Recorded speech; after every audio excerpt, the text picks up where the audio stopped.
Hey guys, tonight we journey back thousands of years to the banks of the Nile, to a civilization known for pyramids, pharaohs and gods that watched your every move. But behind the gold masks and grand temples lies a much harsher reality. Today we're asking, what would really happen if you lived just one day in ancient Egypt? Because let me tell you, the sun isn't the only thing that will roast you alive. So before you get comfortable, take a moment to like the video and subscribe, but only if you genuinely enjoy what I do here, and let me know in the comments where you're tuning in from and what time it is for you. It's always fascinating to see who's joining us from around the world. Now, dim the lights, maybe turn on a fan for that soft background hum, and let's ease into tonight's journey together.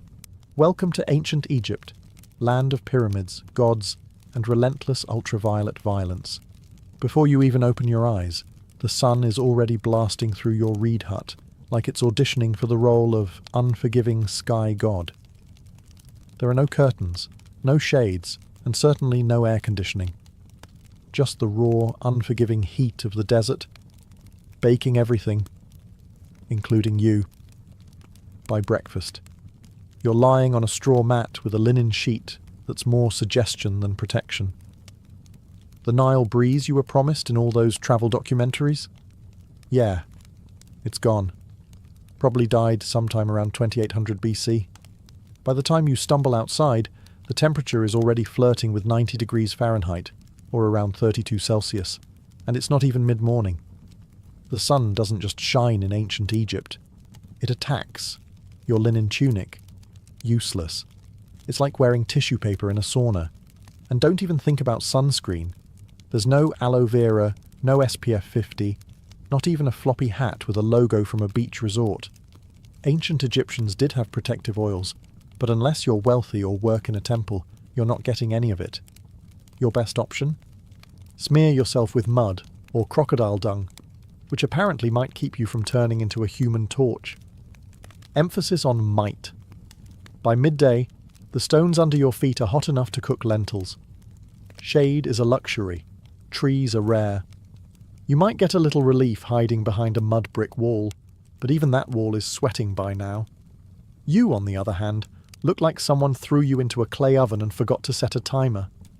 And you better not complain. Ra, the sun god, is watching. And in ancient Egypt, the sun wasn't just weather, it was divine authority. The hotter the day, the more powerful Ra was feeling. So basically, if you're melting, it's a spiritual compliment.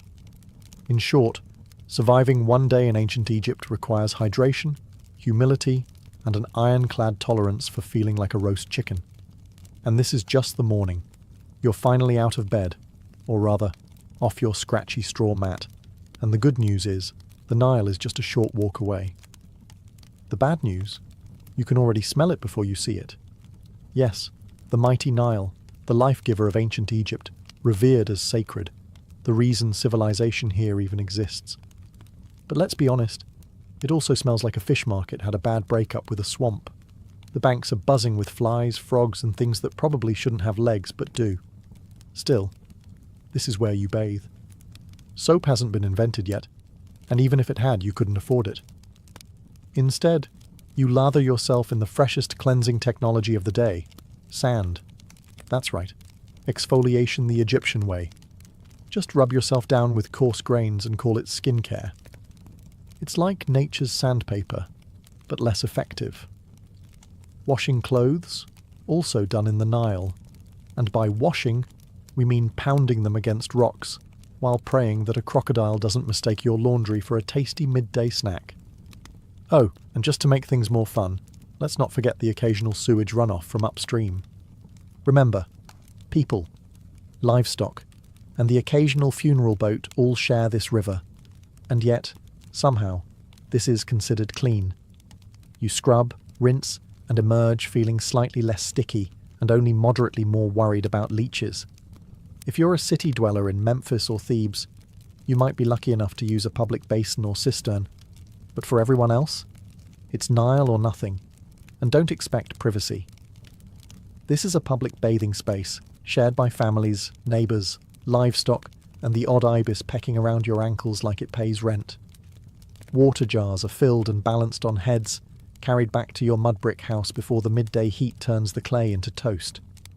It's a daily ritual, spiritual, necessary, and slightly traumatic. So yes, the Nile is sacred. It feeds you, cleans you, and quenches your thirst. But let's not pretend it's a sparkling oasis.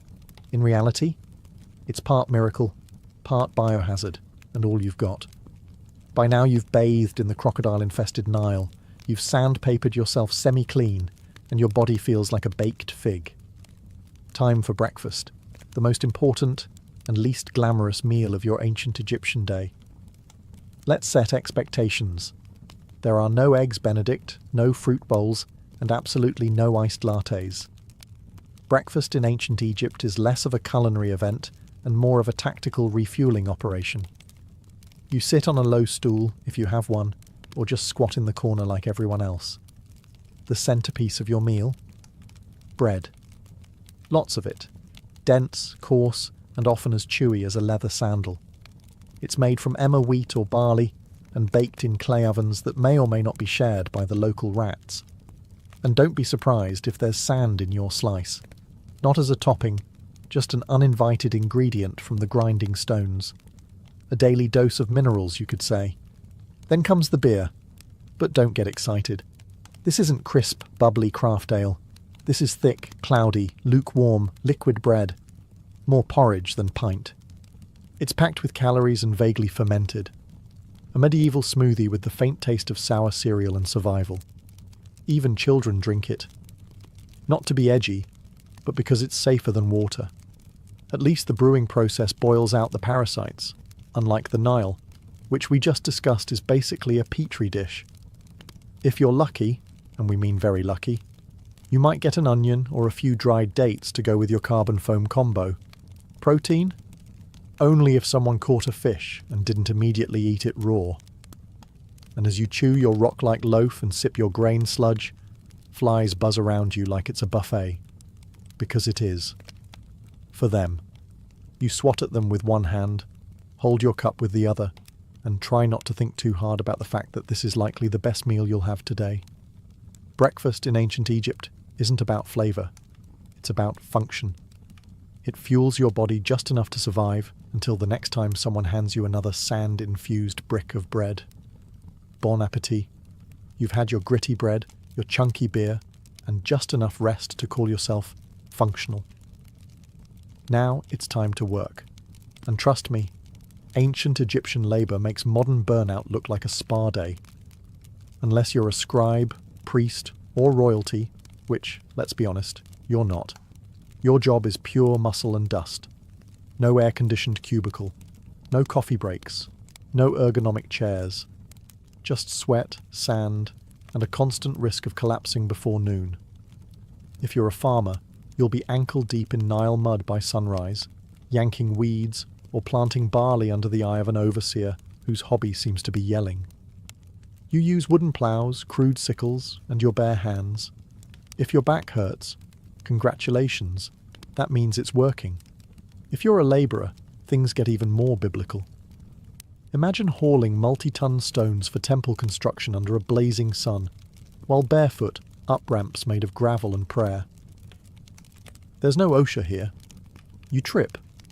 That's a broken ankle and a shrug from the foreman. Working on tombs? That's another level of grind. You're hammering limestone, chiselling out burial chambers for people who'll get to rest longer than you ever will.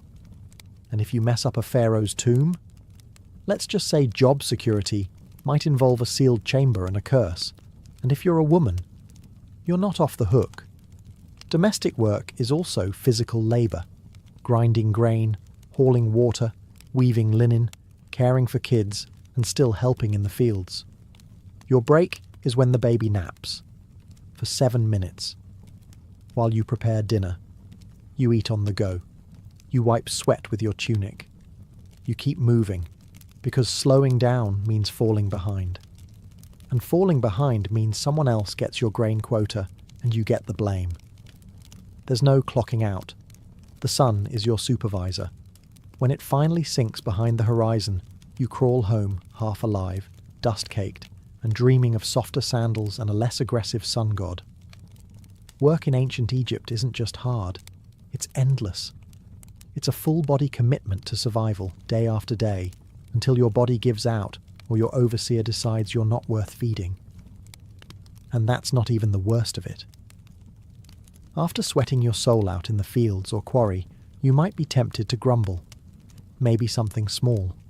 A little, "this job stinks," or "why am I doing this again?" Stop. Right there. Because in ancient Egypt, complaining isn't just frowned upon. It's potentially treason. Why? Because your boss isn't just a ruler. He's a literal god. The pharaoh isn't some guy who got elected or born into a lucky family. He's the human embodiment of Horus, son of Ra, chosen by the heavens to rule over Egypt and keep Ma'at, divine cosmic order, intact. In other words, if the river floods well this year, thank the pharaoh. If it doesn't, well, maybe you didn't pray hard enough. Questioning his authority isn't just rude, it's blasphemy. Speaking ill of him could land you a date with a whip, a set of shackles, or an early trip to the underworld with none of your favourite burial goods. You see his face everywhere, on statues, temple walls, coins, even bread moulds. His name is chanted in rituals. His image is painted larger than everyone else's in every mural. That's not artistic exaggeration. That's law. And don't expect to ever see him. If you're a commoner, the closest you'll get is watching a golden bark float by during a religious festival. Blink, and he's gone. Back to a palace you'll never enter, surrounded by officials, guards, scribes, and enough gold to finance a small civilization. Which, fun fact, he basically does. If you're lucky enough to work on a royal project, say, a tomb, a temple, or a statue the size of a mountain, you serve with divine joy. At least, that's what the state says. You say it too, because pretending you're honoured to carve stone for 14 hours a day is safer than the alternative. And don't even think about rebellion. Pharaohs crush uprisings faster than you can say, dynasty. Just ask the last village that tried to withhold taxes. Oh wait, you can't. It no longer exists. So yes, the pharaoh is divine. And you're just lucky to be allowed to sweat in his name. Now get back to work.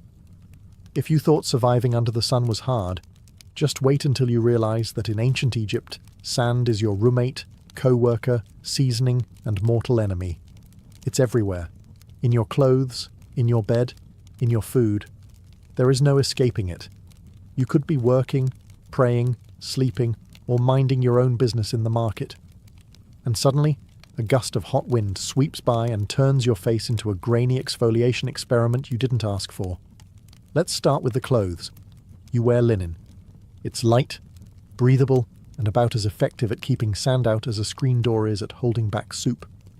It slides down your tunic, clings to your skin, and somehow finds its way into places you didn't know had creases. Eating? Good luck. Every loaf of bread is basically a sand trap. Since flour was ground between stone slabs, little bits of grit made their way into the dough. Egyptians didn't just eat their wheat.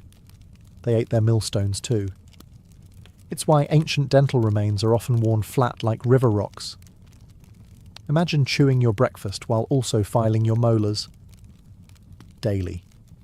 And if you thought your house was a sand-free zone, think again. Your mud brick home has gaps, crevices, and windows with no glass. Perfect portals for wind-blown sand. Your floors are covered. Your cooking pots are full. Your bed is basically a sandpit disguised as furniture. Shoes? Optional at best.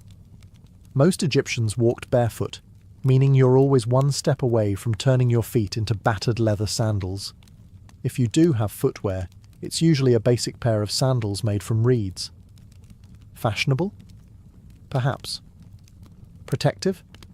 Not remotely. Then there are sandstorms. Egypt's version of a slap from the gods. Sudden, swirling, blinding. One moment you're talking to a friend, the next you're spitting dust and feeling like someone dumped an entire beach into your eye sockets. Visibility drops to zero, and everyone around you turns into vaguely coughing silhouettes. In short, sand is the roommate who never leaves, the spice in every meal, and the silent enemy of your eyes, lungs, and dignity. It's not just the backdrop of your life, it's part of your body now. And no, you can't wash it off. You already tried. In the Nile, which is probably full of more sand. In ancient Egypt, religion isn't just a weekend activity. It's the operating system for everything. Your job, your diet, your hygiene routine, your bedtime rituals, all dictated by gods who seem to have very specific opinions. First, understand this. The gods are everywhere. Your town has temples to a dozen different deities, each responsible for some vital function. There's Ra, who pilots the sun across the sky like it's a divine Uber. Thoth, the ibis-headed god of wisdom, is in charge of scribes and moon calendars. Sobek, part crocodile, part nightmare fuel, guards the Nile. And Bastet, the cat goddess, basically runs public relations. Forget personal freedom. Your daily routine revolves around pleasing them.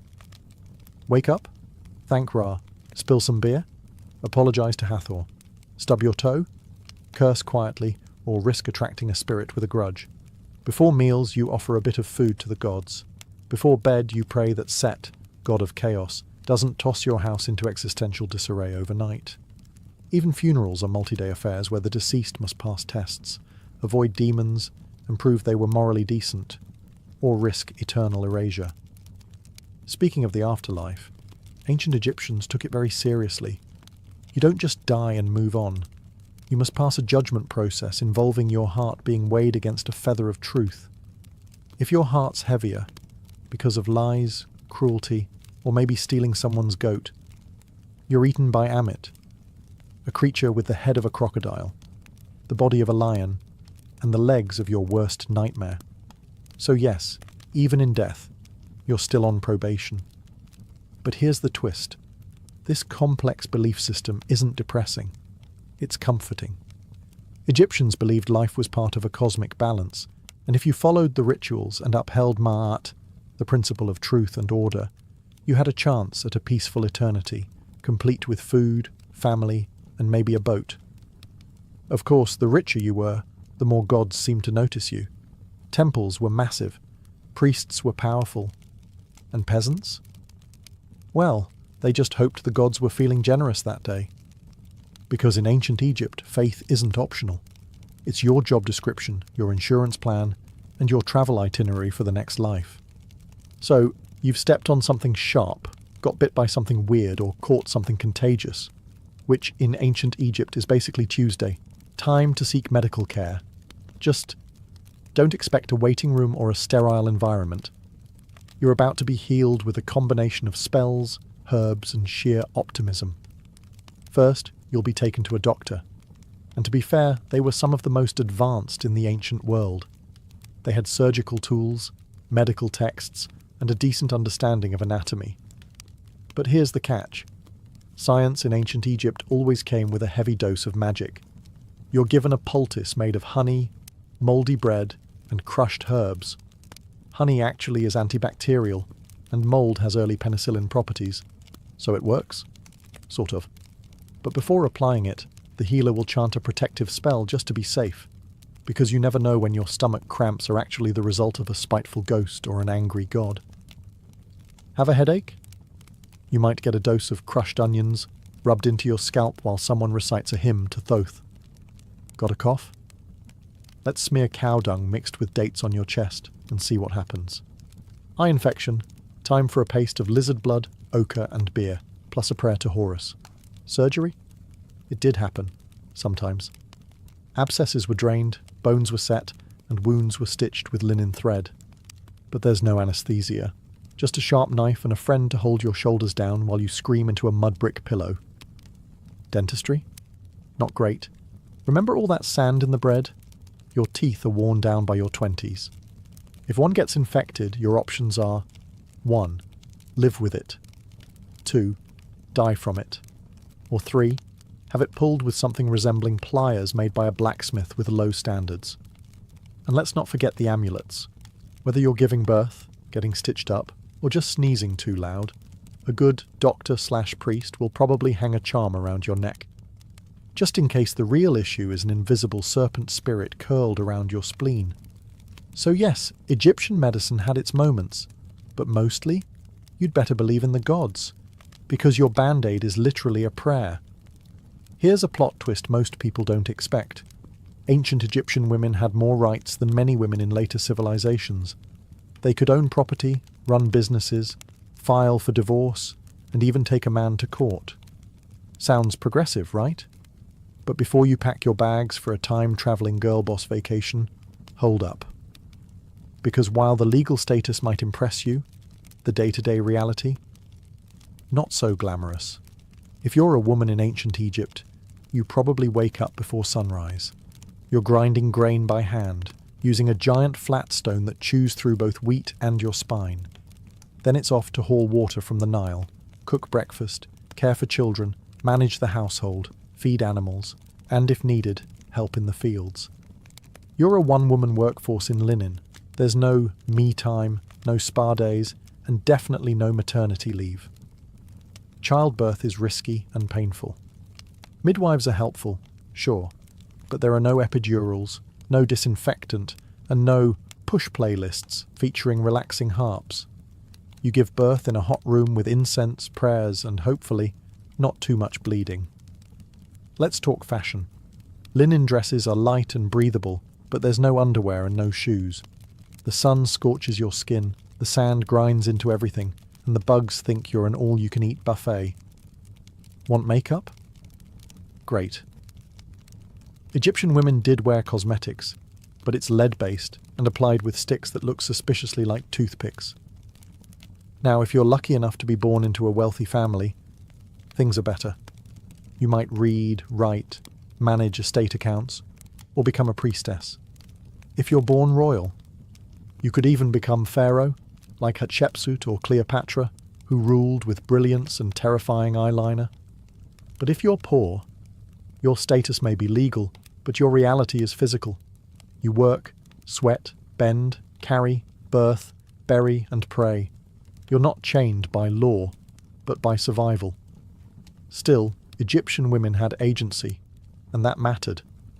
They could speak in court, keep their inheritance, and didn't become property when they married. Compared to many ancient societies, that's huge. So yes, Egyptian women had rights, but comfort?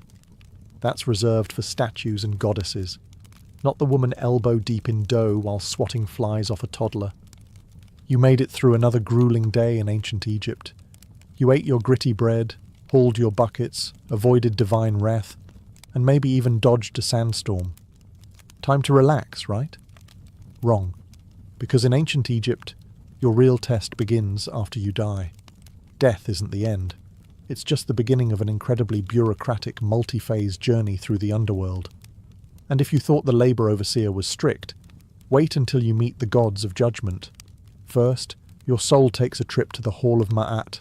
Here, before a tribunal of 42 deities, you must proclaim your innocence in what's basically the oldest legal deposition in history. You say things like, "I did not steal. I did not lie. I did not covet my neighbour's donkey," all while hoping the gods buy it. Then comes the heart test, literally. Your heart, believed to be the seat of the soul, is placed on a scale opposite the feather of Ma'at, the symbol of truth, justice, and balance. If your heart is heavier than the feather, well, that means you've lived a wicked life. Enter Amit, part lion, part crocodile, part hippo, all terrifying. She doesn't arrest you, she doesn't fine you. She eats your soul, destroying it forever. No afterlife, no second chances, just eternal non-existence, which, in a culture obsessed with eternity, is the ultimate punishment. And it gets better. You can doom yourself not just by actions, but by words. One wrong confession, one forgotten line during your judgment, and boom, spiritual obliteration. It's like an open book test where failure means getting devoured by a mythological death hybrid. If you do pass, congratulations. You get to enter the field of reeds, a peaceful, idealized version of Egypt where your soul lives forever. With boats, with crops, with family. and presumably with fewer sand fleas. But the stakes? Enormous. That's why Egyptians obsessed over tomb preparation, funeral rites, and magical texts like the Book of the Dead, a spiritual cheat sheet full of prayers, spells, and helpful tips like, don't insult the crocodile god. So yes, the afterlife might be beautiful, but only if you live your life very carefully. One curse word, one unpaid temple tax, and your next stop is lunch for Amit. Sleep tight. If there's one small mercy in ancient Egypt, it's this: linen. Blessed, breathable linen. Your entire wardrobe, and everyone else's, is made from this plant-based fabric. It's light, cool, and lets your skin breathe in the scorching heat. That's the good news. The bad news? That's pretty much where the comfort ends. Whether you're a farmer, builder, priest, or vendor, you're wearing the same outfit every day. For men, a short white kilt or loincloth. For women, a straight, sleeveless linen dress, sometimes held up by straps, sometimes not. If you're upper class, you might have pleats or beads or fancy patterns. If you're not, it's plain white or slightly greyish, depending on how long it's been since laundry day. Oh, and laundry day? You're hand-scrubbing your clothes in the Nile while hoping a hippo doesn't emerge mid-rinse. Underwear? Optional. Footwear? Also optional. Most people go barefoot. Sandals made from woven reeds or leather are reserved for special occasions or temple priests. So unless you're royalty, expect to spend your days with hot sand between your toes and possibly a sharp rock in your heel. Accessories? Absolutely. But mostly functional. Amulets for protection, necklaces to show status, and eye makeup made from powdered coal, which wasn't just for fashion. It helped reduce glare from the sun and supposedly warded off infections. Yes, even eyeliner had a job in ancient Egypt. But no matter how well you dress, the bugs don't care. Flies, gnats, mosquitoes, they treat your airy outfit as an invitation. You're walking through the day swatting constantly, rubbing on perfumed oils, and praying that your linen doesn't stick to you like a wet curtain the moment the sun reaches full strength. And of course your outfit doesn't change with the seasons, because Egypt doesn't really have seasons, just hot and slightly less hot. So your linen ensemble is basically your year-round uniform, whether it's 110 degrees or a chilly 70-degree evening. So yes, Egyptian clothing was light, elegant, and far more comfortable than what Romans would wear later. But don't let the breezy outfits fool you, because no matter how floaty your tunic feels, your life is still heavy with labour, heat, sand, and bugs that refuse to respect your personal space. You've survived another blistering Egyptian day, hauling bricks, dodging sandstorms, and praying your linen doesn't disintegrate mid-task. But in ancient Egypt, survival is always temporary, because no matter how tough you are, you probably won't live past 35. Let's break it down. If you make it past childhood, which is already an achievement considering infant mortality rates were sky high, you're thrust straight into adulthood by age 13. Marriage, work, and child rearing all start early, because honestly, you're running out of time. You might die from heat stroke, or an infected cut, or childbirth, or crocodiles, or scorpion stings, or bad bread. And forget antibiotics. If you get a fever, the best treatment is honey, herbs, and hoping the gods don't have other plans for your soul. But here's the twist. Egyptians weren't scared of death. They planned for it. In fact, they planned for it better than most people plan for retirement today. If you're rich, you commission a tomb, the ancient version of a 5-star eternity suite. You start saving up grave goods, jewellery, food offerings, perfumes, statues, even tiny servant dolls called shabtais to do your chores in the afterlife. Think of them as spiritual interns who work while you nap forever. Your body is embalmed, wrapped in linen, stuffed with natron, natural salt, and tucked neatly into a painted sarcophagus.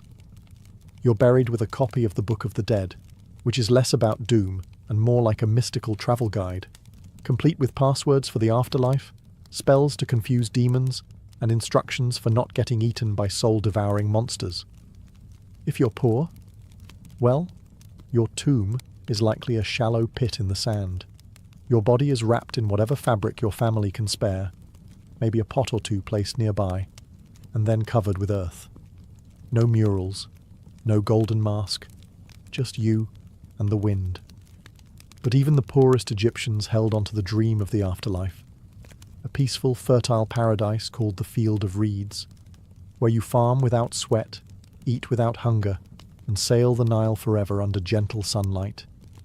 So yes, you'll probably die young in ancient Egypt. But if you lived well, prayed right, and didn't insult too many jackal-headed gods, you just might spend eternity in style.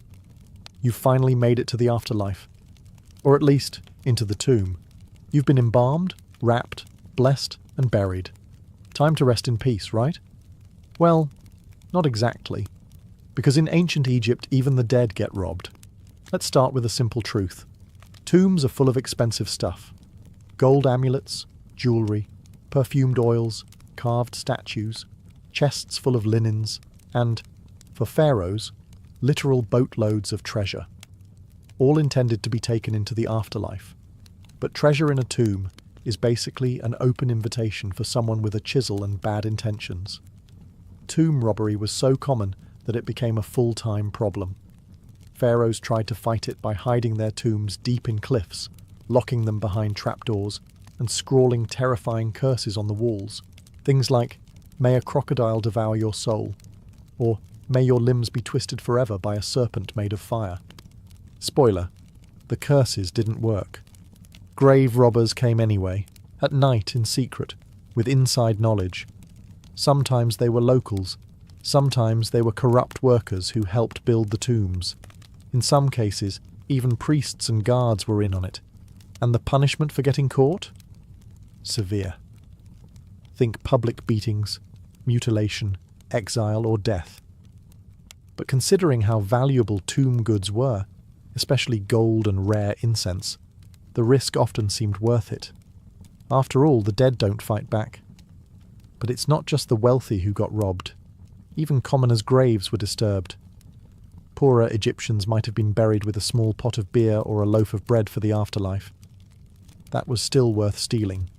Food was scarce, tools were valuable, and linen was currency. The irony? Tomb robbing wasn't just about greed. Sometimes it was about survival. Egypt went through famines, political collapse, and invasions. A hungry worker might break into a tomb not for treasure, but for food. And when your children are starving, a few funeral offerings look less like sacred objects and more like dinner. So in ancient Egypt, you're not safe just because you're dead. Your tomb can be looted, your name erased, and your mummy unwrapped by some desperate soul with a pickaxe and poor moral judgment. Rest in peace, only if no one knows where you're buried. We've all seen them, those majestic, mysterious carvings on the walls of temples and tombs. Birds, eyes, snakes, lotus flowers, men walking sideways like they're on a fashion runway. Ancient Egyptian hieroglyphs, visually stunning and insanely difficult to learn. Sure, they look cool, but try reading them. Hieroglyphs weren't just decorative art. They were a full-blown writing system with over 700 characters, and growing. Some symbols represent entire words, others are sounds, and many are determinatives, which clarify meaning. Because, writing the word star with an actual star symbol might be too straightforward. And don't expect spaces or punctuation. Ancient Egyptian writing was basically one long, beautiful riddle, with artistic flair, 0 vowels, and a deep need for context. Oh, and it can be written left to right to left, or top to bottom, depending on what the scribe felt like that day. The trick? Look at which way the birds or people are facing. That's your reading direction. If they're facing right, read right. Facing left, read left. And if they're upside down, good luck. Learning to write hieroglyphs wasn't for commoners. Literacy was rare. Maybe 1% of the population could actually read and write. If you wanted in, you had to become a scribe, which meant years of intense education, starting as a child. You'd memorize hundreds of symbols, copy endless scrolls, and practice so much that your hand probably curled into a claw by age 15. But the payoff? Huge. Scribes were respected, well-fed, and never made to haul bricks under the sun. Instead, they wrote tax records, court documents, letters, and religious texts. They were essential to society and protected from most manual labour. In a world where writing was power, scribes ruled quietly from the shadows. For the rest of the population, though, writing was something magical, literally. Hieroglyphs were believed to have sacred power. Writing someone's name preserved their soul. Erasing it, total spiritual annihilation. So yeah, spelling really mattered. So while hieroglyphs may look like ancient emoji, they're more like a linguistic Rubik's Cube wrapped in myth, math, and mystery. Beautiful? Yes. Easy to learn? Absolutely not. After 14 chapters of heat, hunger, sand, superstition, and backbreaking labour, it's time to ask the big question. Would you survive a single day in ancient Egypt? Let's be honest. Probably not. Sure, it's easy to romanticize the ancient world. Golden tombs, lotus-scented air, graceful hieroglyphs, gods with animal heads, and a thing for order and beauty. But behind the iconic monuments and stunning art was a world of brutal realities that spared no one but the elite. Your average Egyptian day started with a dirt floor, a cloud of flies, and the knowledge that if you didn't work, you didn't eat. You walked barefoot on blazing sand, hauled water, cooked over open fires, lived shoulder to shoulder with bugs, smoke, and livestock. You worried about disease, divine punishment, and whether a snake might slither into your sleeping mat. You had no toothpaste, no medicine, no retirement plan. And if you were lucky, maybe 2 changes of linen. You served a god king who could take your land with a decree, a climate that cooked your skin by noon, and a religion that required you to pass a literal divine test after death just to get into the good version of the afterlife. Let's also not forget the things you didn't have. No antibiotics, no sunscreen, no privacy, no plumbing, no painkillers, and no easy escape. Once you were born into your class, that was it. No promotions, no career changes, no finding yourself. You were either a scribe, a farmer, a labourer, a mother, a servant, or dead. And yet, for all this, the ancient Egyptians weren't miserable. They believed deeply in their gods, their purpose, and the beauty of life. They loved music, dance, food, family, and festivals. They joked, they painted. They imagined eternity with enough clarity to build stone monuments that still stand today. But for a modern person, without your air conditioning, your filtered water, your Advil, your sneakers, and your smartphone, you'd fold before the second sandstorm hit. So no, you wouldn't last a day in ancient Egypt. But that's okay, because they lasted thousands of years. And maybe, just maybe, that's why we still talk about them. In the heart of ancient Teotihuacan, one pyramid refuses to be forgotten. Its surface is adorned not with peaceful symbols of faith or gentle gods, but with snarling, open-mouthed stone serpents, dozens of them. They jut out from the temple's facade as if frozen in mid-strike, fangs bared, eyes wide.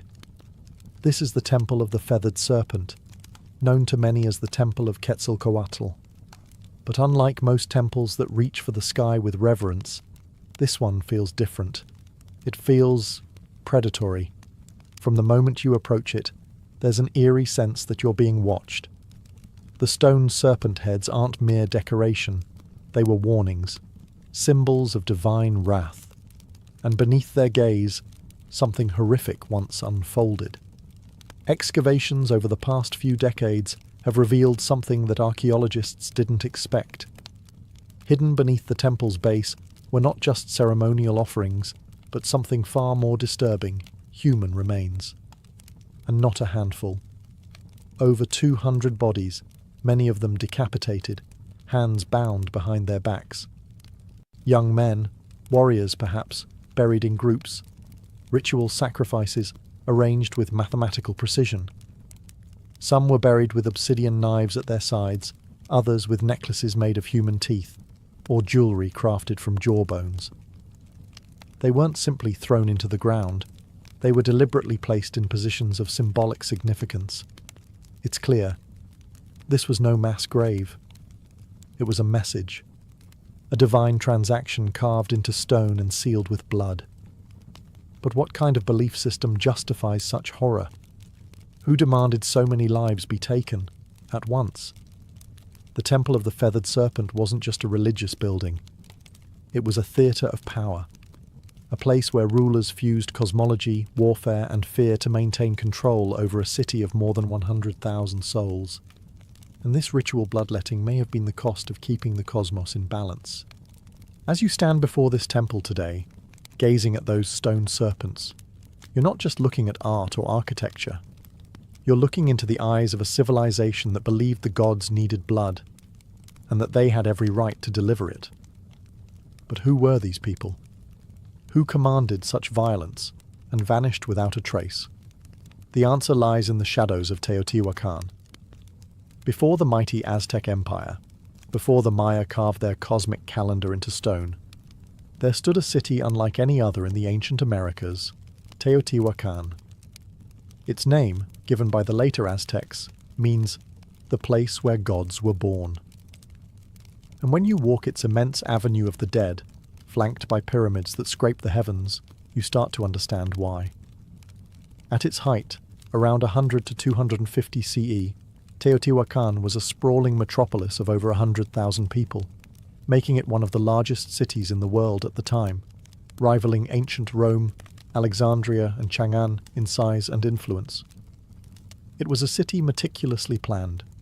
Wide boulevards, gridded streets, apartment compounds housing extended families, multi-story structures made from volcanic stone. And at the center of it all, 3 massive pyramids. The Pyramid of the Moon, the Pyramid of the Sun, and the Temple of the Feathered Serpent. But here's what makes Teotihuacan different. No one knows who built it. Seriously. To this day, we don't know the name of the people who constructed this place. We don't even know what they called themselves. There are no written records, no kings' names carved into stone. Teotihuacan seems to have been a society ruled not by a single monarch, but perhaps by a council, a theocracy, or something altogether foreign to our understanding of ancient power. And despite this anonymity, their influence was colossal. Evidence of Teotihuacan's power has been found hundreds of miles away, from the Maya cities of Tikal and Copan to the distant Zapotec capital of Monte Alban. Obsidian blades, ceramic styles, murals, and even political meddling. In one case, Teotihuacan emissaries may have helped overthrow a local Maya king to install a ruler more favourable to their interests. But how did they maintain such a vast network? How did a city with no known writing system command such authority across Mesoamerica? The answer may lie in how they combined cosmic ideology with statecraft. Their temples were more than places of worship. They were tools of control, aligning perfectly with astronomical events, serving as theatres of ritual sacrifice, and reminding every citizen and every visitor that Teotihuacan was no ordinary city. It was the axis of the world, a sacred engine that kept time, fate, and blood flowing in sync. And at the heart of it all stood the Temple of the Feathered Serpent. To understand the temple, you must first understand the deity it was dedicated to, the Feathered Serpent. Known later by the Aztecs as Quetzalcoatl and to the Maya as Kukulkan, this figure is one of the most enigmatic gods in all of Mesoamerican mythology. But in Teotihuacan, centuries before the Aztecs rose to power, the Feathered Serpent was already a central, possibly supreme, divine force. But here's the paradox. What kind of god is both a serpent and a bird? Think about that. Serpents slither through the underworld. They shed their skin, symbolizing rebirth, duality, and death. Birds soar high in the sky, closer to the sun, representing freedom, divinity, and life-giving wind. To combine these two, earthbound and sky-dwelling, death and life, chaos and order, was to create something entirely cosmic, something terrifyingly powerful. The feathered serpent wasn't just a god, he was a bridge between worlds. On the facade of the temple, carved in deep relief, we see dozens of his images: goggle eyes, bared teeth, plumed headdresses. Some historians believe these represent the god himself. Others suggest they're warriors or priestly figures, adorned in divine regalia to signal their authority. Either way, they are everywhere. The temple is covered in these snake-bird hybrids, as if the structure itself breathes with divine presence. But the feathered serpent wasn't just a god of the heavens. He was intimately tied to sacrifice. Blood was the fuel that kept the cosmos in motion, and Quetzalcoatl, though later remembered as a gentle, civilizing deity, had a much darker role in Teotihuacan. He demanded offerings, and not just of maize or incense, but of life itself. In some myths, he descended into the underworld to retrieve the bones of the dead and create humankind. But to bring life from death, there had to be a trade. The gods sacrificed themselves for humanity, and humans, in return, were expected to do the same. The Temple of the Feathered Serpent wasn't just a monument to faith. It was a cosmic engine, designed to link the sky, the earth, and the underworld through ritual. Every stone, every serpent head, every buried victim fed into that system. Teotihuacan didn't just worship the feathered serpent, they embodied his logic, paradox, power, and blood. And the most disturbing truths were hidden beneath the surface. For centuries, the Temple of the Feathered Serpent stood silently, a weathered, imposing structure half swallowed by time. Locals whispered legends, scholars made guesses, but no one could have imagined what was buried beneath its layered stones until archaeologists broke through in the late 1980s and early 2000s. What they found wasn't just unexpected, it was unsettling. Hidden beneath the temple's foundations were a series of long-sealed chambers and pits, each filled with carefully arranged human remains. These weren't the messy results of war or disease. These were deliberate sacrifices, systematic, ritualistic, cold. The victims, numbering over 200, were young men, many between 15 and 25. Some wore necklaces made of human jawbones. Others had their hands tied behind their backs. A few were decapitated. Obsidian knives, sharp and black as night, were scattered nearby. The unmistakable tools of ritual slaughter. And this is where it gets darker. The arrangement of the bodies followed geometric and symbolic patterns. They weren't buried randomly. They were placed in quadrants, cardinal directions, possibly to mirror the cosmos. Even the number of bodies mattered. It wasn't just about death. It was about meaningful death. Offerings surrounded the victims: jaguar bones, serpents, exotic shells from the distant Gulf Coast, figurines, and obsidian blades that had never been used in battle. This wasn't punishment. It was a gift. These young men, most likely warriors, had been selected not to die in disgrace, but to die as part of something transcendent. To the Teotihuacanos, the very act of building a temple may have required human sacrifice. It was as if every stone had to be consecrated with blood, every layer raised only after an offering had been made. The deeper you dig, the more sacrifice you find. In one chamber, archaeologists discovered elaborate tunnels filled with mercury and mica, materials associated with the underworld. The floor glimmered like water. Was this a symbolic passage to the land of the dead? A mirror of the night sky? The more they excavated, the more it felt like the temple was not built on top of death, but constructed to encase it. The blood didn't stain the stone by accident. The stone was meant to hold the blood. And all of it was for the gods. Look closer at the Temple of the Feathered Serpent, and you'll notice something strange, something unnerving. It doesn't just sit on the landscape. It aligns with the universe. Teotihuacan wasn't built randomly. The entire city was laid out along precise cosmic axes. Its central avenue of the dead runs at a 5-degree angle off true north. Not a mistake, but a deliberate shift, possibly to align with the setting of the Pleiades star cluster or the sun on specific ritual dates. The Temple of the Feathered Serpent sits directly along this avenue, locking it into a grand celestial blueprint. But why? What were they trying to align with? Archaeologists and archaeoastronomers have debated this for decades. Some suggest the temple lines up with the equinox sunrise. Others argue it connects to Venus, the planet most sacred to Mesoamerican civilizations, often associated with war, sacrifice, and rebirth. When Venus rose or set, wars were declared, offerings made, and temples activated with ritual fire. Even the temple's dimensions seem intentional. The repetition of the number 7, the number of visible planetary bodies, appears in its step platforms. There's symmetry, rhythm, and a stunning understanding of both earthly math and cosmic cycles. And beneath the surface, more clues. In 2003, archaeologists uncovered a tunnel beneath the temple. Not a crude passage, but a deliberately constructed subterranean world. The walls were once covered in powdered pyrite, a shimmering mineral that would have reflected light like starlight. Combined with mercury pools and mica-lined walls, the tunnel seemed designed to replicate the cosmos itself. To walk through it would be like travelling through the Milky Way, a symbolic journey to the underworld, or perhaps to rebirth. Was this temple not just a place of sacrifice, but a cosmic machine? A portal that aligned earth, sky, and the spirit realm? Some scholars believe Teotihuacano saw time as circular, not linear. Every ritual, every building, every sacrifice wasn't a one-time event.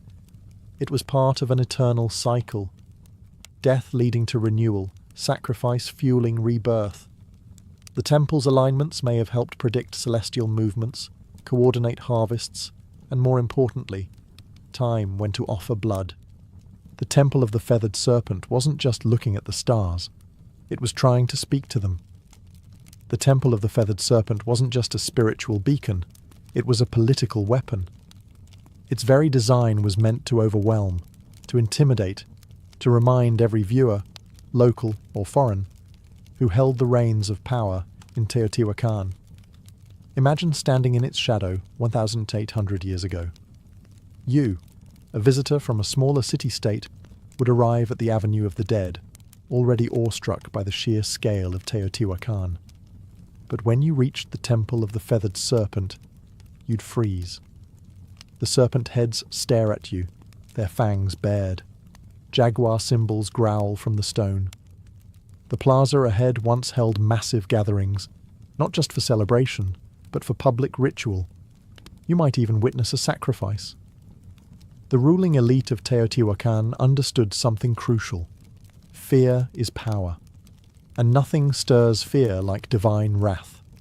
By orchestrating ritual executions in broad daylight, surrounded by cosmic symbols and death imagery, they sent a clear message. The gods are with us, and we are not afraid to feed them. But this wasn't chaos. This was theatre. Priests in feathered headdresses and obsidian masks would chant, dance, and spill blood, turning cosmic myth into political performance. It wasn't just about pleasing the gods. It was about reminding everyone watching that the city's rulers had direct access to the divine. They alone could open the heavens or summon rain, protect the people, or destroy their enemies. Even the architecture helped reinforce this propaganda. From the temple's upper tiers, leaders could look down upon the plaza. They controlled not just the narrative, but the very physical space in which it unfolded.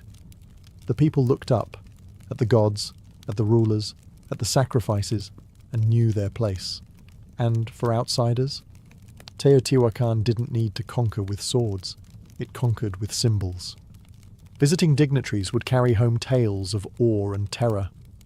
They would speak of the feathered serpents, the endless avenues, the blood rituals that lit the sky red. In a world where gods ruled through fear, Teotihuacan positioned itself as their chosen mouthpiece, and the Temple of the Feathered Serpent was the loudest voice of all. At its peak, Teotihuacan was the heartbeat of Mesoamerica, a city of fire and stone, of gods and blood, a city that seemed destined to last forever. But around the year 550 CE, something changed. Something broke, and the silence that followed was as chilling as the temple's stone serpent heads. The fall of Teotihuacan was not loud and glorious.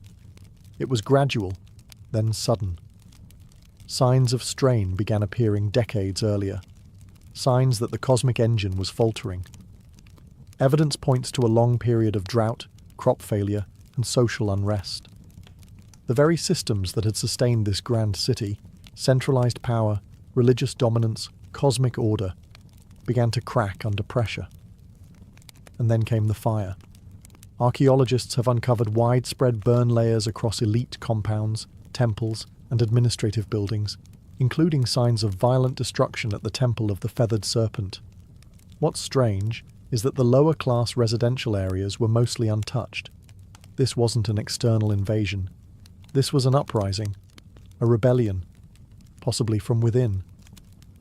The very people who once watched sacrifices in awe may have risen against their priest-kings. The Temple of the Feathered Serpent, once a symbol of divine authority, was ransacked. Sculptures were defaced, fires were set, ritual spaces were desecrated, and then silence. Teotihuacan wasn't completely abandoned overnight, but it lost its soul. Trade networks collapsed. Artistic production ceased. The great rituals stopped. The ruling elite disappeared. The temple no longer spoke. And yet, the mystery only deepened. Because while the city faded, its memory endured. Centuries later, the Aztecs arrived in the Valley of Mexico and stumbled upon its ruins. They were awestruck. They believed gods had built this place. They named it Teotihuacan, the place where gods were born. They built their own myths around its pyramids, revering it as sacred ground, even as they had no idea who its original builders were. To them, the Temple of the Feathered Serpent was not a ruin. It was a relic of divine truth. But the irony remains. The most powerful city of its time, built on cosmic order and blood, vanished without a written word, without a final record, leaving behind only stone and questions. The gods, it seemed, had gone quiet. For over 1,000 years, the Temple of the Feathered Serpent lay buried beneath layers of dust, volcanic ash, and silence. Locals avoided it. Farmers tilled around it, and the world forgot it.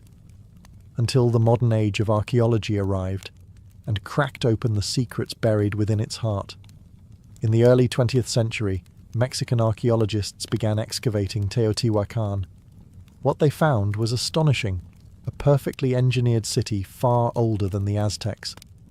But it wasn't until the 1980s and 2000s that the temple itself began to yield its most intimate and most chilling revelations.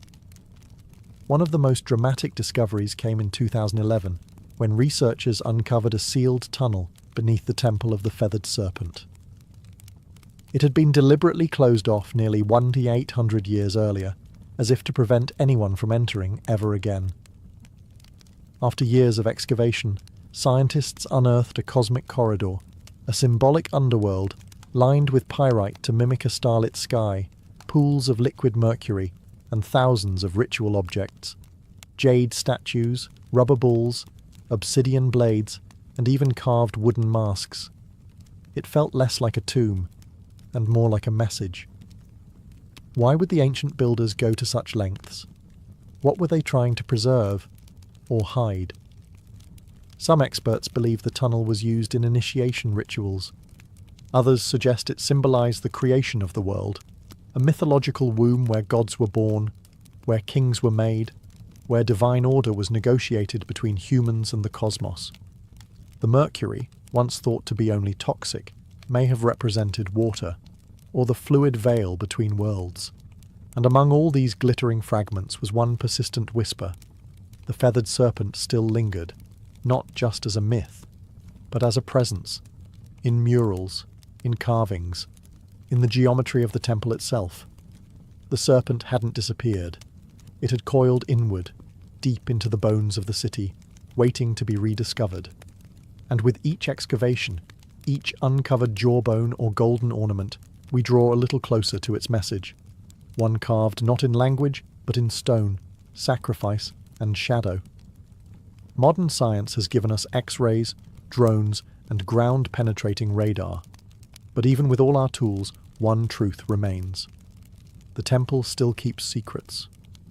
Today, the Temple of the Feathered Serpent stands as a haunting monument, not just to a civilization long gone, but to a way of thinking that merged power, cosmos, and death into one unbreakable system.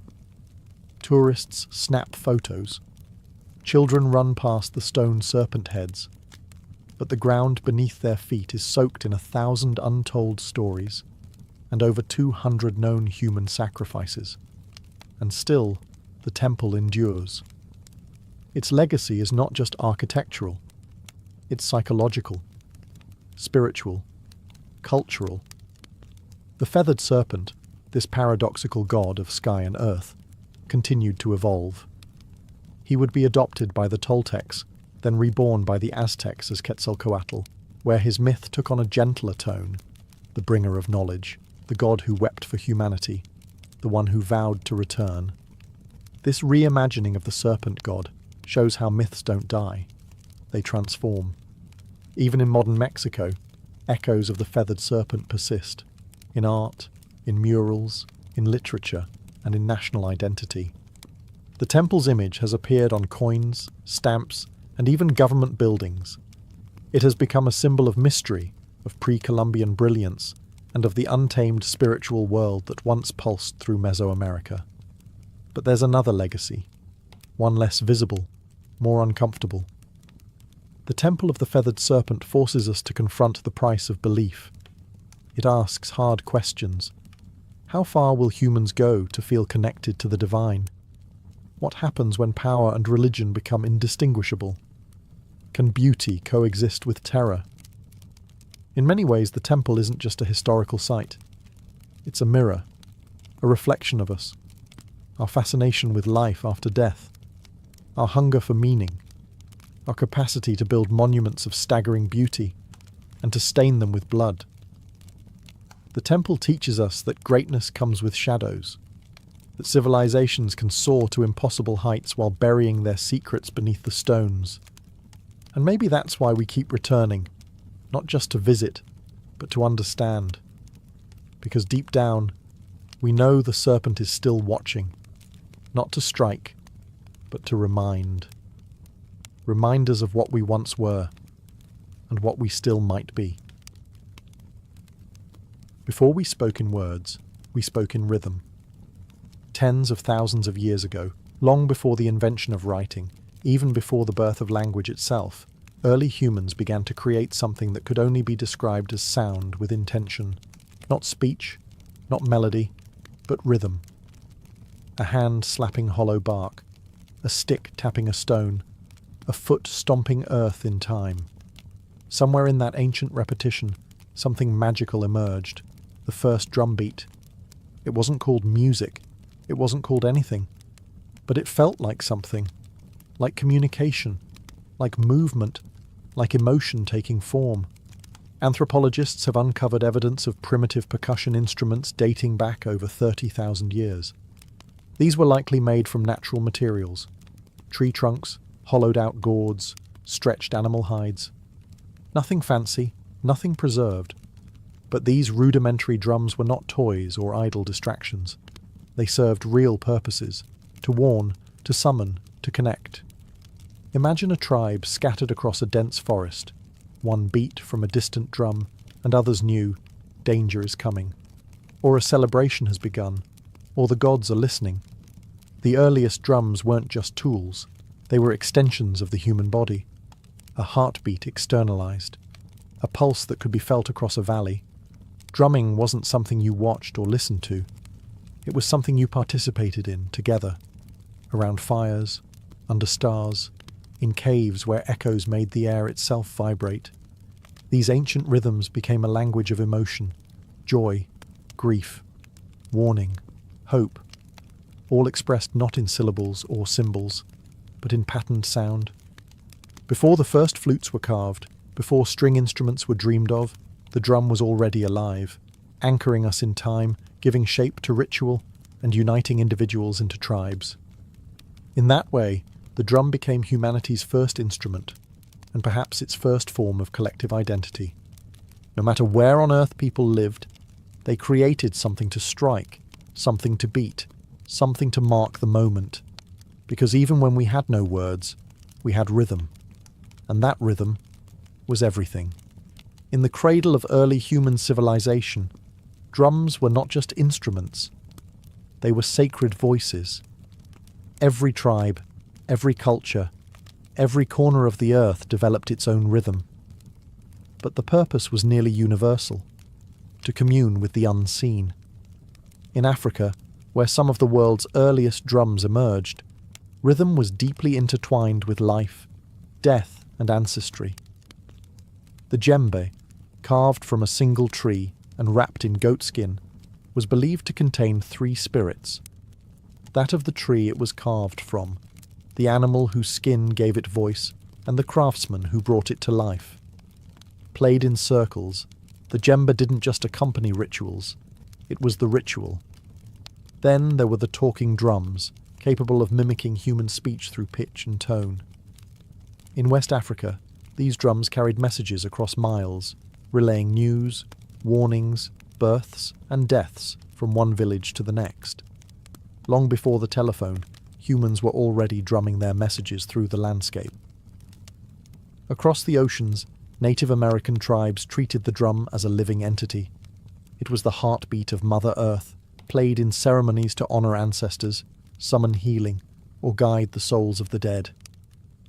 The large powwow drum, played by a circle of drummers, was both a musical and spiritual engine, a communal pulse that aligned humans with nature and spirit.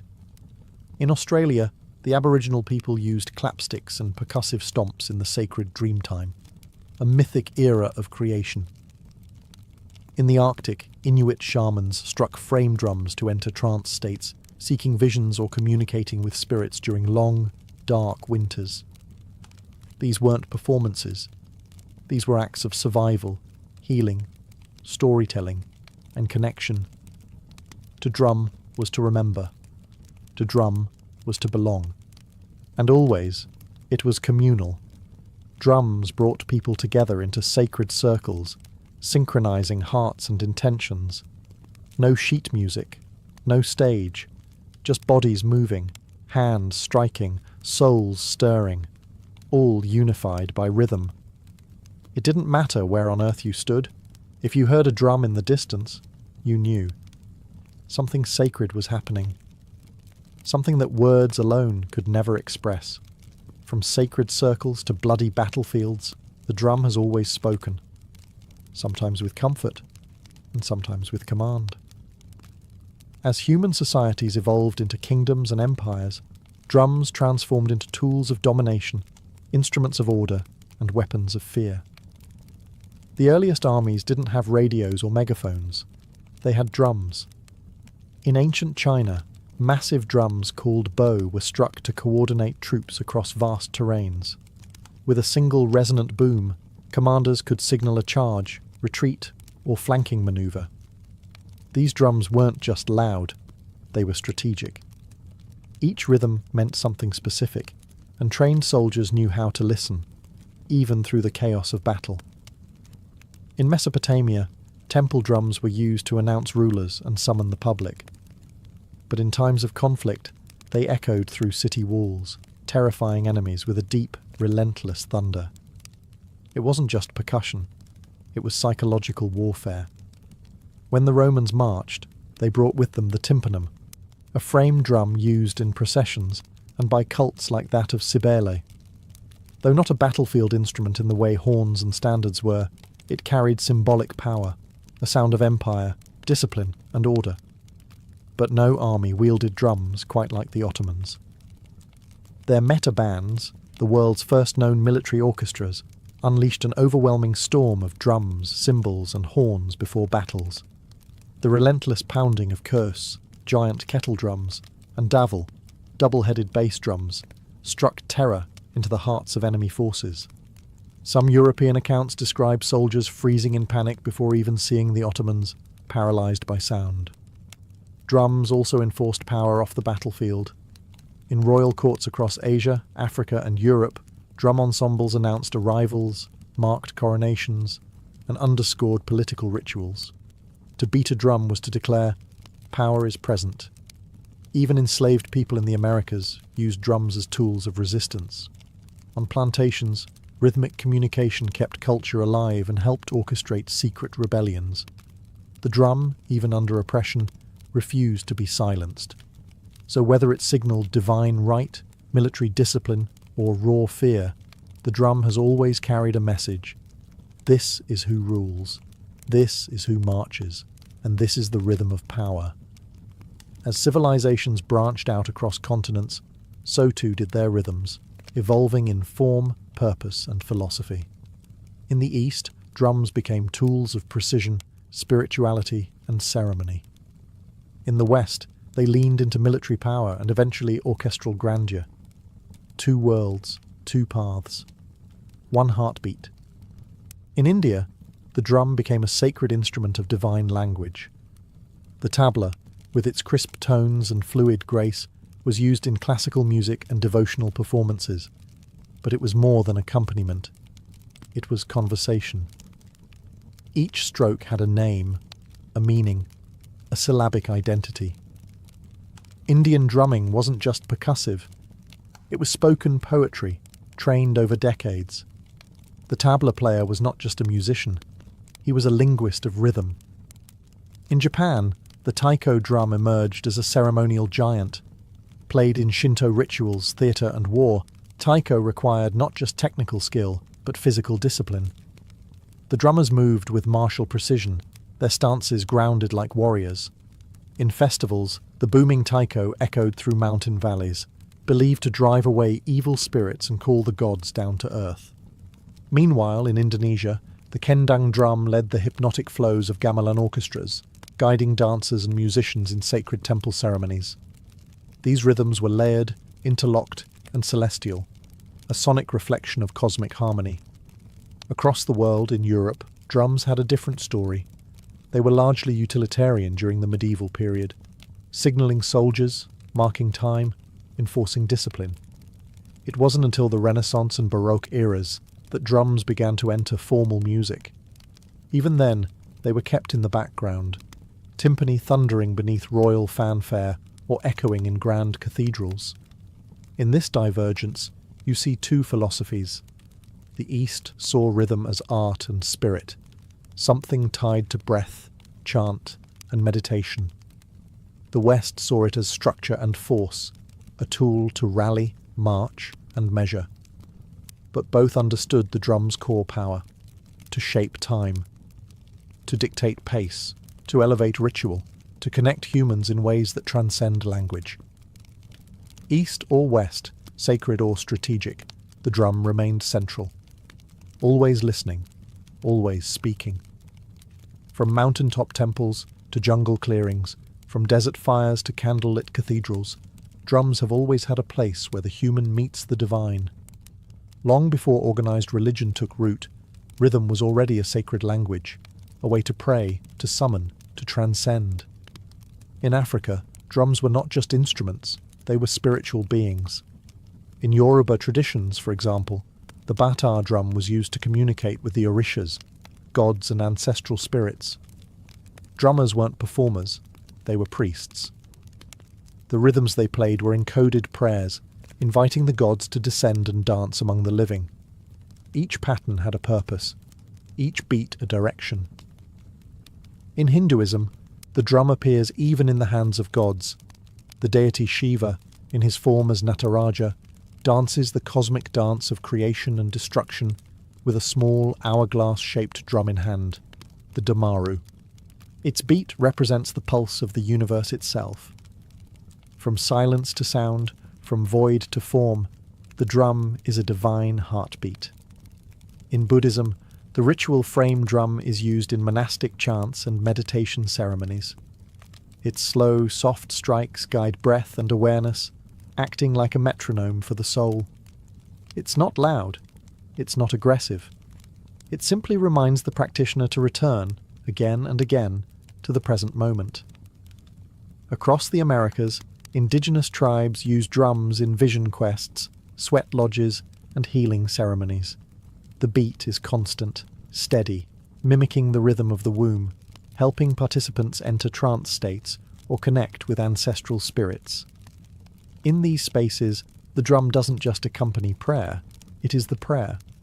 Even within Christianity, where rhythm was often subdued, the drum still found a sacred role. In gospel traditions, particularly in African American churches, drums became a means of praise and power, a heartbeat behind voices lifted in devotion, a reminder of struggle, hope, and divine rhythm in every life.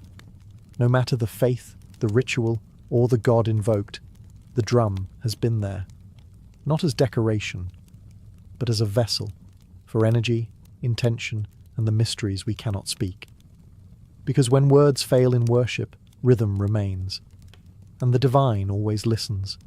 For thousands of years, drums were solitary instruments, one body, one sound, one purpose. But in the heart of the industrial age, something revolutionary happened. In factories, streets, and music halls, percussion was reimagined.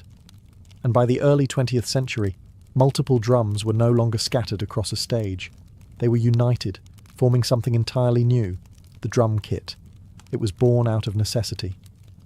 In the late 1800s, military and theatre bands required several percussionists to play bass drum, snare, cymbals, and woodblocks, each handled by a different person. But space was tight, and budgets were tighter. So drummers began to combine instruments into a single playable setup. By 1909, the first bass drum pedal was patented. A drummer could now strike a massive drum with one foot, freeing their hands to do more. The idea caught fire. Over the next few decades, drummers added hi-hats, toms, cowbells, and ride cymbals, creating a setup that could mimic an entire percussion section, all from one seat. What emerged was more than a tool. It was a drummer's throne. And then came jazz. In smoky clubs and underground dance halls of New Orleans and Chicago, the drum kit exploded into life. Jazz drummers didn't just keep time, they played the kit like a voice, with syncopation, swing, and sensitivity. Legends like Gene Krupa and Buddy Rich turned the drum set into a lead instrument. Rhythm became storytelling. As jazz evolved into rock, the drum kit grew louder, heavier, more powerful. The 1960s and 70s saw kits expand with multiple toms, splash cymbals, and double bass pedals. Drummers like John Bonham, Neil Peart, and Keith Moon pushed the limits of stamina and creativity. The drummer wasn't in the background anymore. He, or she, was the engine. Today, the drum kit is a global staple, from gospel churches to EDM stages, from punk garages to world tours. And even as digital kits and drum machines rise, the physicality of a live drum kit, the sticks, the skins, the sweat, remains irreplaceable. It's a symbol of modern rhythm, a fusion of centuries, where tradition meets innovation, and where one drummer can speak with 10 voices at once. The world beats in thousands of dialects, and so do its drums. From continent to continent, culture to culture, the drum has taken countless forms, each carrying a distinct identity, sound, and purpose. These aren't just instruments. They're cultural signatures, crafted from local materials, shaped by local hands, and steeped in the rhythms of everyday life. In West Africa, the djembe remains a heartbeat of community gatherings. It speaks in sharp slaps and deep bass tones, designed for storytelling and spontaneous conversation. Next to it, the dundun provides the foundational pulse, a rhythmic anchor around which others can dance. In Africa, a drum ensemble isn't just music. It's a conversation between spirits, ancestors, and the living. In the Middle East, the darbuka, a goblet-shaped drum made from clay or metal, delivers crisp, fast-paced rhythms essential to belly dancing and classical Arabic music. Its voice is sharp and articulate, demanding precision from its player and movement from its listeners. Across the Caribbean and Latin America, drums tell a different story, one born from resilience and fusion. The conga, bongo, and timbales reflect the blend of African, indigenous, and Spanish influences. In Cuba, the sacred bata drums are used in Santeria rituals, each drum speaking a divine language tied to the orishas.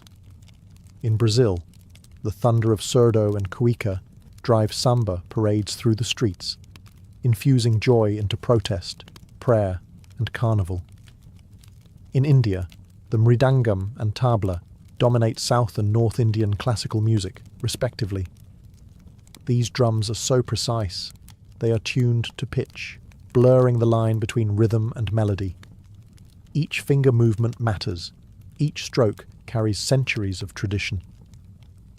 Then there's the frame drum, one of the oldest in human history, appearing in everything from Persian daf to Irish bodhran, from shamanic tools to folk ensembles. Played with fingertips, mallets, or brushes, it's proof that even simplicity can be sacred. What unites them all? Purpose. Whether guiding dance, healing, ritual, or revolution, each drum reflects the soul of its people. Their rhythms carry geography, history, and identity. The global drum family isn't just diverse, it's universal, because no matter where you go, the earth still echoes with rhythm. As the 20th century drew to a close, the sound of drums began to change, not in rhythm, but in texture. The physical gave way to the programmable. The sweaty palms, the wooden sticks, the calloused fingertips, all began to share space with circuits, pads, and software. The age of digital drums had arrived. It began in the 1970s with primitive drum machines. Early devices like the Rhythmicon and Roland CR78 that used analog circuits to simulate basic beats. At first, they sounded robotic, even awkward. But musicians saw something else: consistency, control, and endless possibility. Then came a revolution. In 1980, Roland released the TR-808, a drum machine so iconic its deep booming kick and crisp snare would go on to define entire genres. Hip-hop, techno, electro, and trap were all born in part from its synthetic pulse. It was no longer about mimicking acoustic drums, it was about creating new sounds entirely. As digital audio progressed, so did the tools. Electronic drum kits like the Roland Fee drums allowed drummers to play naturally while triggering thousands of sampled or synthesized tones. Artists could now rehearse silently, record without microphones, and switch drum kits with the press of a button. And with computers came digital audio workstations, DAWs, like Ableton, FL Studio, and Logic. Now, anyone with a laptop could build complex rhythms, layering kicks, snares, hi-hats, and sub-bass into vast sonic architectures. Finger drumming on MIDI pads became an art form of its own. Some feared this shift meant the death of traditional drumming, a replacement of human feel with cold precision. But that didn't happen. Instead, hybridity emerged. Acoustic drummers began integrating triggers and samples into their kits. Producers started layering human-played drums with machine beats. The organic and the synthetic found a groove together. Digital drums didn't erase the past. They reimagined it. And today, we live in a world where a single person in a bedroom can build rhythms once requiring entire orchestras, where ancient grooves from Africa, Asia, and the Americas can be sampled, twisted, and given new life in neon-lit dance floors. The tools have changed, but the purpose remains the same: to move bodies, to shape time, to make silence speak. Across every era, every empire, and every evolution in technology, one thing has never changed. The drum remains our oldest and most enduring voice. From ancient fire circles to modern concert halls, from sacred rituals to digital dance floors, The drum has never been just about music. It's about connection, to ourselves, to each other, to something bigger. It is the heartbeat we all share. Not metaphorically, literally. Because even before we're born, nestled in the womb, the first rhythm we ever hear is that of our mother's heart. Steady, safe, alive. And when life begins, we chase that rhythm forever. The drum has been our companion through joy and war, through worship and protest. It has marched beside kings and risen with rebels. It has echoed through temples and subway tunnels. It speaks in every language, because it is a language. One that bypasses thought and speaks directly to the body, the bones, the blood. In moments of grief, we drum to mourn. In moments of ecstasy, we drum to celebrate. And in the quiet spaces in between, we drum to remember who we are. Today, percussion continues to evolve. You can find handpan street musicians weaving new age rhythms on city corners, indigenous communities preserving ancient drumming traditions against all odds, stadium drummers rallying crowds in unison, children banging pots and pans with instinctual joy. Even artificial intelligence is learning rhythm, but no algorithm can replicate the human soul behind a single imperfect beat. Because rhythm is not just counted, it's felt. And maybe that's why the drum has outlived empires and trends. Because deep down, we all crave the anchor of time, the shared pulse that tells us we are here, together now. No matter how advanced our instruments become, or how virtual our experiences grow, there will always be something profoundly grounding about skin on skin, stick on hide, hand on wood, a beat, a breath, a beginning. The drum is not a relic of the past. It is a reminder that we were always meant to move in rhythm, to listen, to feel, to play. And as long as humanity endures, the drum will never be silent. Before Manhattan became a forest of glass and steel, it was an island of shadows, not cast by towers, but by church steeples and sloping rooftops. In the early 1800s, the skyline barely existed. The city clung to the southern tip of the island, a dense sprawl of brick townhouses, timber-framed shops, and dirt-packed roads. Buildings rarely climbed beyond 5 or 6 stories. Not because ambition was lacking, but because gravity had the final say. The taller the building, the more weight it carried, and with stone and brick, height came at a steep price. The walls had to be thicker at the bottom to support the upper levels, leaving less room inside and requiring enormous foundations. To build high was to build heavy, and heavy didn't make financial sense. So the city grew horizontally, spreading northward along a grid that had been planned in 1811, one of the boldest urban blueprints of its time. But underneath that grid, beneath the layers of cobblestone and soil, Manhattan held a secret weapon: bedrock. Deep, dense and unwavering, the granite spine that ran beneath the island would one day support some of the tallest structures in human history. But for now, it lay quiet, untouched, waiting. Life in early Manhattan was noisy but grounded. Commerce bustled in the harbour, ships lined the piers, and horses clattered through narrow streets. The economy grew, immigration surged, and the island swelled with energy. But still, the city hugged the ground. The sky remained untouched. The only real vertical statements were churches, Trinity Church being the most prominent. Its spire, completed in 1846, rose over 280 feet, and for a time it was the tallest structure in New York. But even that was more symbol than skyline. What no one knew then was that the skyline's future wouldn't be shaped by stone or wood, but by iron, steel, and vision. And it wouldn't be limited by the ground. It would rise far above it. Manhattan wasn't yet a city of towers, but the stage was being set. The island was ready. The dream was forming. And soon, the skyline would begin to stretch. For centuries, gravity was the greatest architect in Manhattan.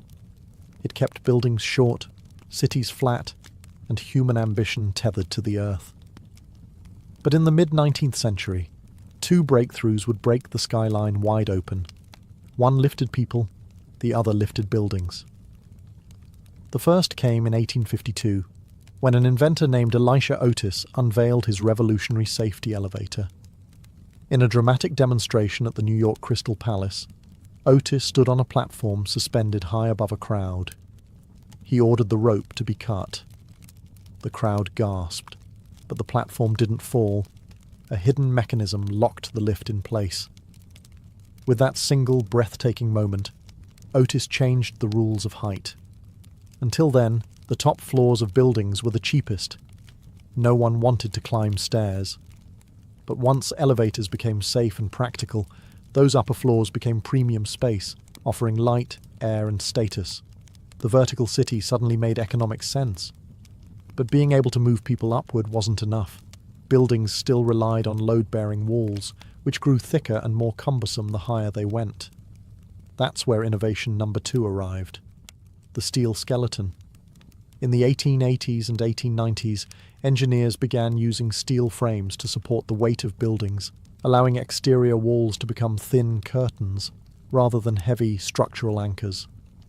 This method, known as steel frame construction, gave architects a new freedom: build as high as the frame could handle. Suddenly, height was no longer a risk, it was a strategy. The technology had arrived, the materials were here, and Manhattan, with its solid bedrock and booming economy, was the perfect canvas. The island's tight geography encouraged vertical thinking, and its status as a financial capital meant that everyone, from banks to newspapers, wanted their name visible in the clouds. The elevator made the sky accessible. The steel skeleton made the sky buildable. Together, they didn't just change architecture, they redefined what a city could be. Now, the race would begin, not outward, upward. By the late 19th century, New York City was no longer content to sprawl. It wanted to soar. The ground was full, the streets were packed, and the only place left to build was up. With steel frame construction and the elevator now established, Manhattan became a proving ground, and the skyline, a battlefield for ambition.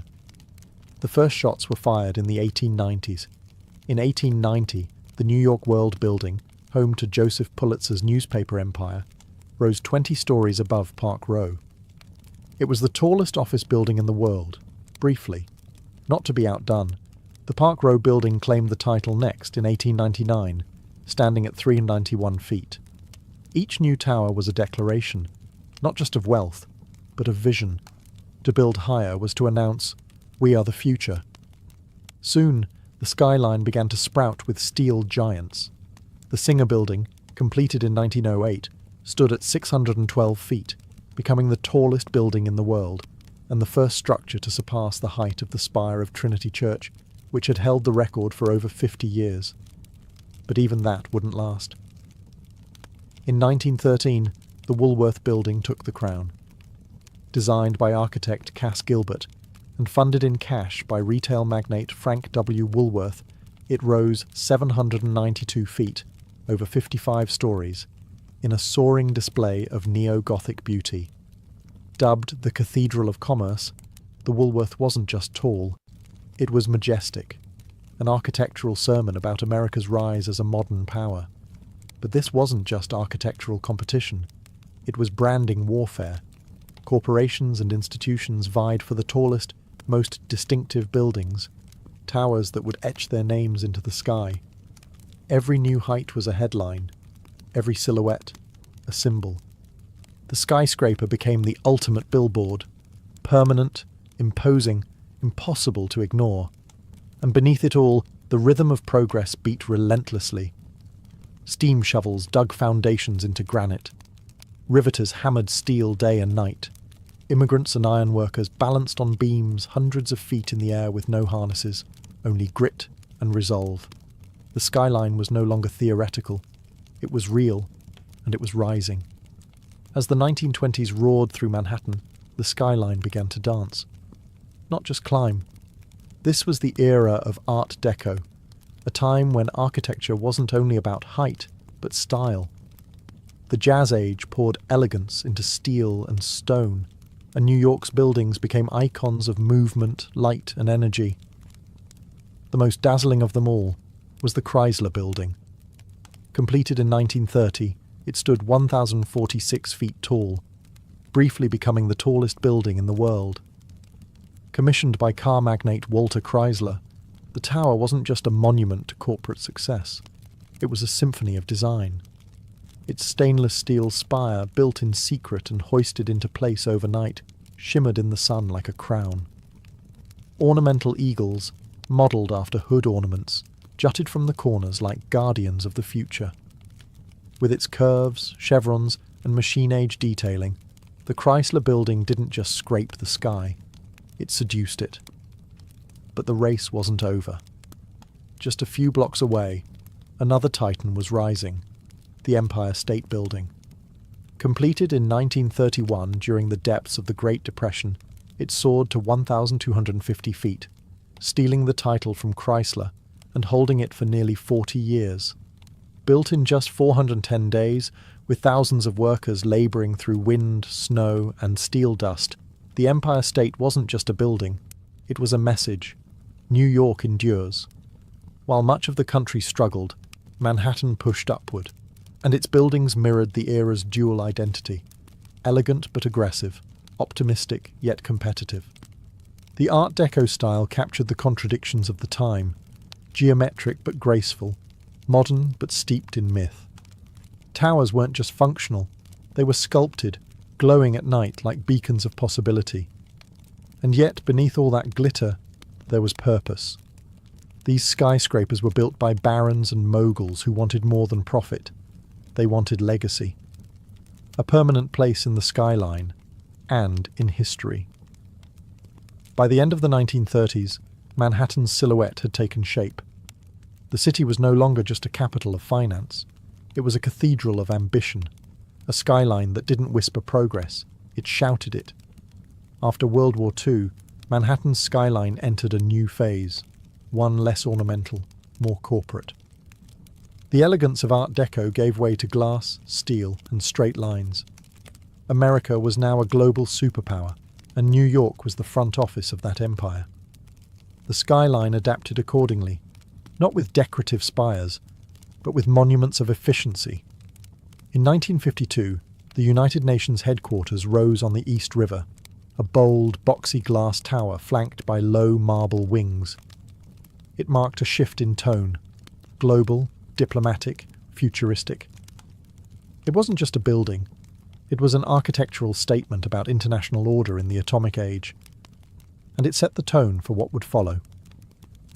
Next came the Lever House in 1952, and the Seagram Building in 1958, both defining examples of the international style. These towers, with their curtain walls of reflective glass and steel frames, were minimalist by design, free of decoration, stripped of sentiment. They didn't look like cathedrals or castles. They looked like machines, precise, modern, and ruthlessly practical.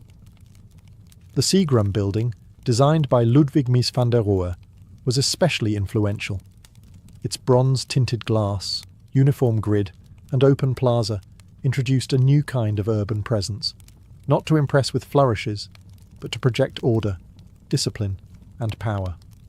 This was corporate architecture at its peak, cold, beautiful, and authoritative.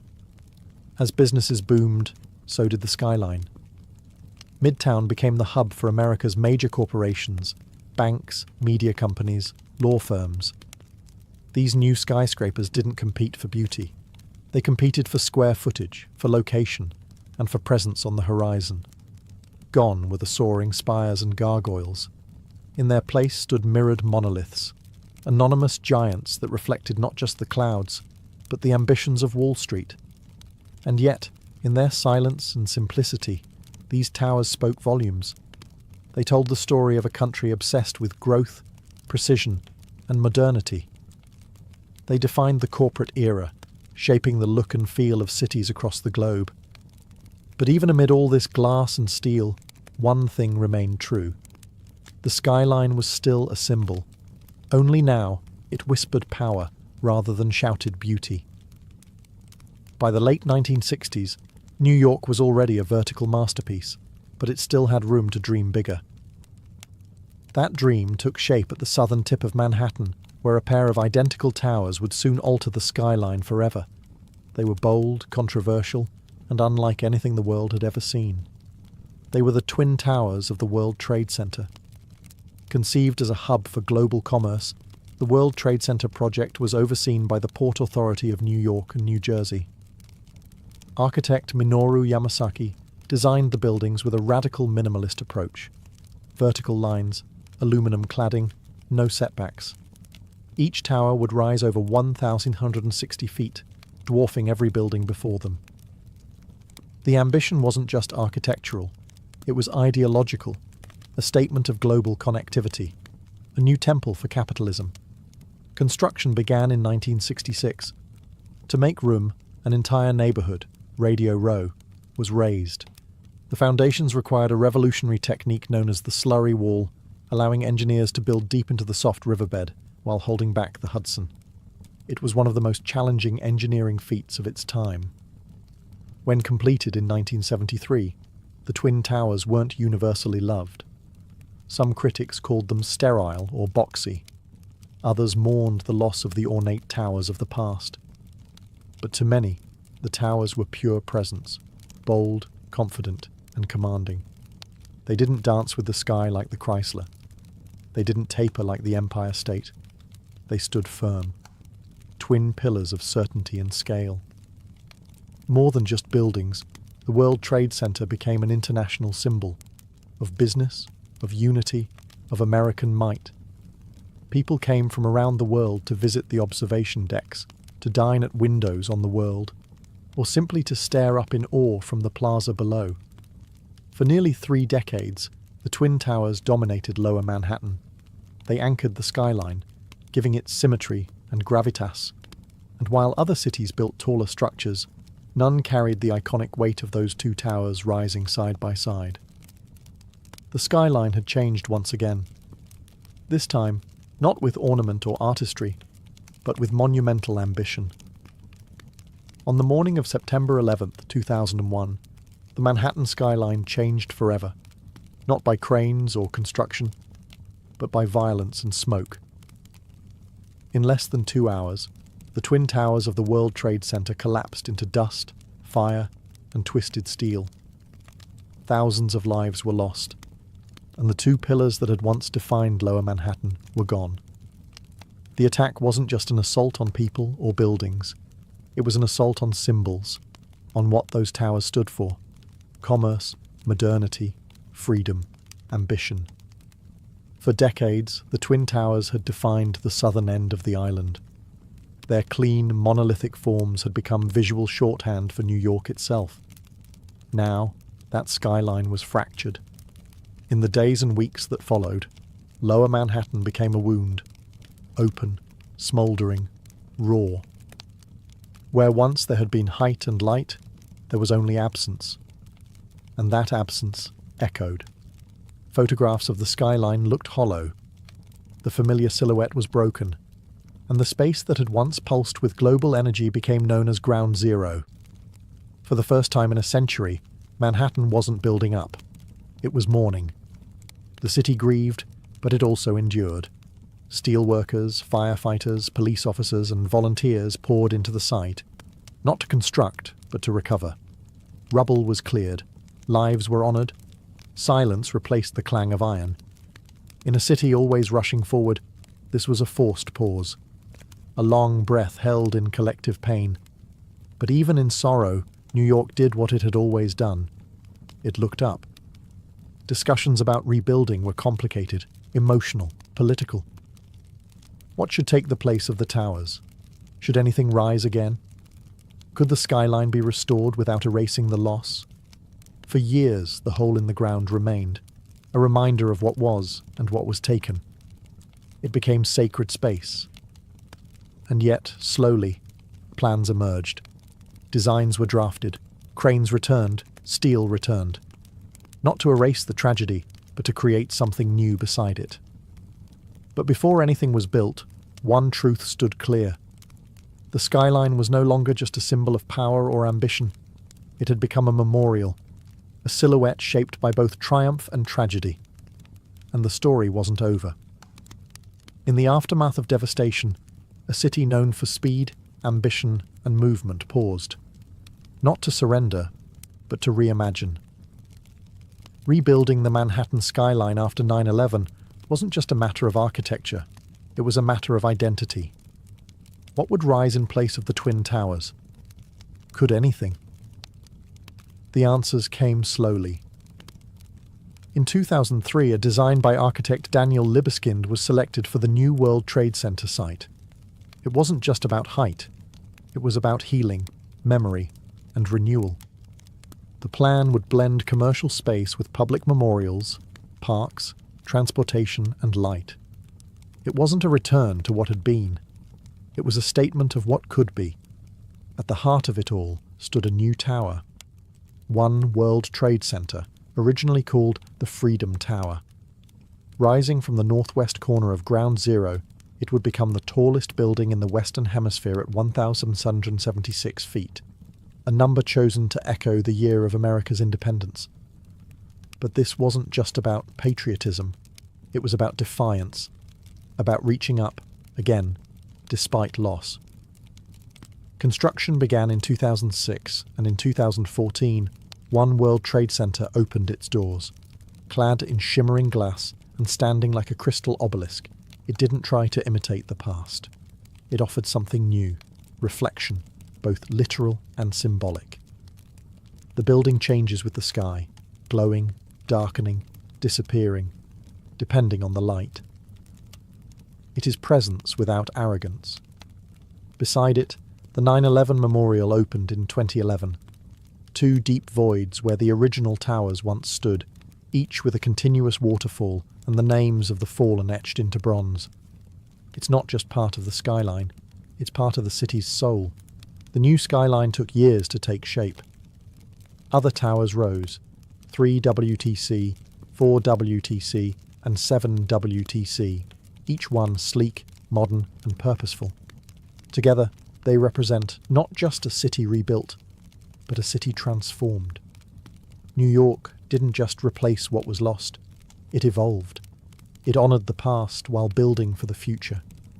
And in doing so, it reminded the world of something deeply American and deeply human. You can knock a city down, but you can't keep it from rising. Today, the Manhattan skyline is more than a collection of buildings. It is a living symbol of ambition, of resilience, of the American dream itself. No other silhouette in the world carries so much weight. It's etched into pop culture, history, and memory. You can draw it with 5 lines, and people will recognize it instantly.